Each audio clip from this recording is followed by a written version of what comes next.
Көксерек кейсі. Көксерек қазақ көрерменіне етене таныс туынды.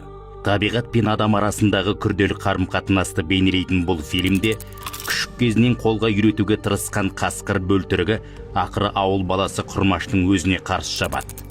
Өйткені қасқырды қанша асырасаң да орманға қарап олайды.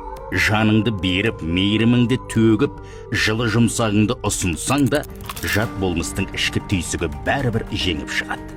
Бұл ой, өкінішке қарай, бүгінгі радикалды діни идеологияға уланған адамдар мен қоғам арасындағы қатынасты еске салады. Астыртын жүргізілген, сырттан келген деструктивті насихатқа бой алдырған жан үшін қазақ қоғамының байырғы рухани мәдени құндылықтарының ешбір құны жоқ.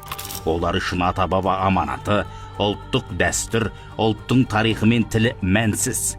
Сол себепті ішкі қайшылық пен адасушылықтан туған бұл сананың түбі өз ұлтына, өз қоғамына қарсы бағытталған әрекетке алып келуі мүмкін.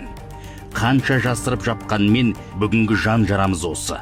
Санасы сауықпаған, өз болмысынан, дәстүр мен дүние танымынан жерген адамнан кез келген қауіп күтуге болады. Бұл көксеректің өз иесіне қарсы шабуымен бірдей символика. Әрбір азаматтың ұлттық дүние танымы мен рухани иммунитетін күшейту бүгінгі күннің басты міндеті. Әйтпесе, іштен шыққан жат күштің кесірінен Құрмаштай жазықсыз құрбандар болмасына кім кепіл?